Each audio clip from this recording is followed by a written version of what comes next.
નમસ્કાર, હું રાજવી. બેનિફિટ ન્યૂઝના તમામ દર્શક મિત્રોને ધનતેરસની શુભકામનાઓ. પ્રકાશ અને સમૃદ્ધિનું પર્વ દિવાળીના તહેવારની શરૂઆત થઈ ચૂકી છે. દેવી લક્ષ્મી તમારા બધાના જીવનમાં પ્રવેશે તેવી સૌને શુભેચ્છાઓ. દિવાળી પહેલા દિલ્હીના AQIમાં વધારો નોંધાયો. આનંદ વિહાર વિસ્તારમાં શુદ્ધ હવા માટે મુશ્કેલી. પ્રદૂષણ સ્તર વધતા ચિંતા વધી. CPCBએ હવાની ગુણવત્તા અંગે ચેતવણી આપી. આસામના કાચાર જિલ્લામાં 2.7ની તીવ્રતાનો ભૂકંપ આવ્યો. શનિવારે વહેલી સવારે 3:29 આ ઝાટકો અનુભવાયો. ભૂકંપની ઊંડાઈ 10 કિલોમીટર નોંધાઈ.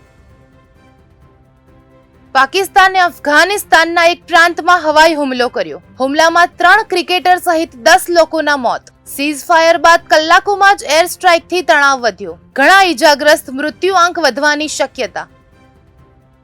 તો આવા જ મહત્વના સમાચારો જાણવા માટે જોડાયેલા રહો બેનિફિટ ન્યૂઝ સાથે.